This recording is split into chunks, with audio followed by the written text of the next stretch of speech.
Michael Riley spoke with police after his daughter died. He told them he has bipolar and a rage disorder. Now, bipolar, obviously, we're familiar with. We've been talking about that. But the rage disorder, oh, not so much. So we called in an expert to help here. Janet Pfeiffer is an anger management expert. She's also author of the book, The Secret Side of Anger. Janet, thank you so much for taking some time to be with us.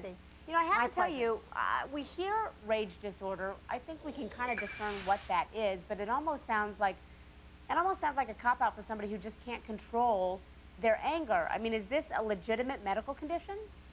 Well, you know what, I'm not qualified to answer that question because I don't have any medical training, but I will tell you that a lot of people do use it as an excuse.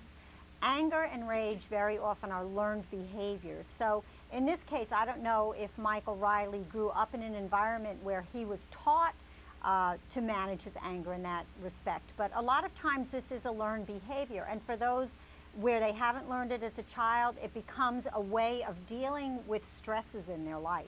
All right, I want to play some sound here of Michael Riley. This was an interview that he had with investigators. Listen to this, and then I'll get your reaction on the other side. Okay. And you were diagnosed with this rage disorder for how long? Since Carol and I have been together. And you've gone to one treatment for that? I've been seeing therapists off and on over the years, psychiatrists with medication, but I guess I don't like taking medications at all. But it's okay for your children to take medication. I don't like the fact that anyone needs to take medication. Okay, a couple things stand out for this. First of all, he said he's had this condition since he met Carolyn, his wife. Is it a condition that would just pop up when you meet somebody? Or, you know, you talked about it being a learned condition, so it's not genetic. Well, now, I can't say specifically if it's not genetic, okay, but I find it interesting that this would suddenly crop up once he meets somebody else. It's almost as though she becomes responsible for his behavior, and that's very often where people will use that as a cop-out, as a way of not having to take ownership and responsibility for their own behavior. But you know, there are certain things in our life that trigger anger, but we have a choice as to how we're going to respond to that. You know, I can respond in a mature and rational and intellectual way, or I can allow that situation to get the better of me and just react to it.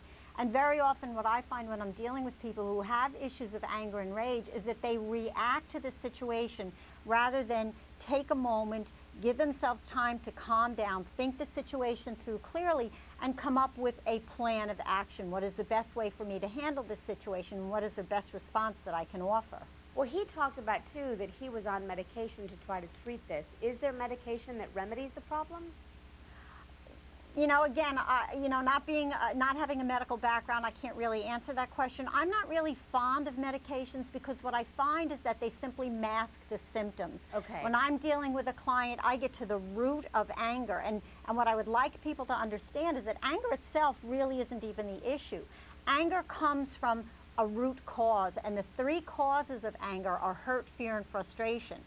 So I address those when I'm working with a client. We get to the root cause. What are you really feeling here? Are you feeling hurt? Did somebody say or do something that offended you? Are you feeling frustrated over the situation that you don't have the control? You're not able to facilitate the kind of progress that you want? Or is there something that you're worried or fearful of? Those are the causes, and once we can resolve those, the anger itself never even manifests. You know, one of the things you said struck me when you mentioned control. Does this disorder, rage disorder, become more prevalent coupled in people who have, say, control issues? Oh, very much so, very much so. Because, well, you know, the reality of it is that we're all control freaks, okay? We all want to control our lives. We want to control what's going on around us. And control really is an illusion. But when we feel as though we're losing control over another person, and I read the transcripts from this trial, and I know that Michael very often was trying to get Rebecca to do certain things and she wouldn't obey him. So he felt like he had no control over his child. And so what happens is when you feel as though you're losing control, this fear comes up inside of you like, oh my God, I have to get control of this situation. So rage is a very powerful force that intimidates and manipulates the other person into complying with your demands. Okay. So it gives us the illusion of gaining that control back again. Janet, I just have time for one more question, but I want to get this in because we're talking about Michael specifically with his daughter Rebecca and how he doesn't feel like he's in control.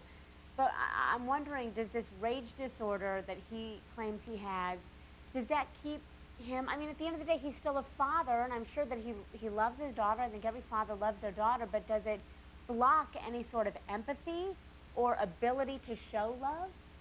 Well, it can, because you become more focused with being able to control the individual. When you love someone, when you show compassion or empathy towards them, when you start expressing those warm, sentimental feelings, okay, it puts you in a very vulnerable position, all right? But the control, the rage, all right, people tend to back off and they will give you what it is you're seeking. But yes, it can very definitely interfere with your relationship as a parent. Okay, anger management expert there, Janet Pfeiffer. Janet, thank you so much for your expertise. It was my pleasure, Christy. Gave us a lot to think about. We appreciate it.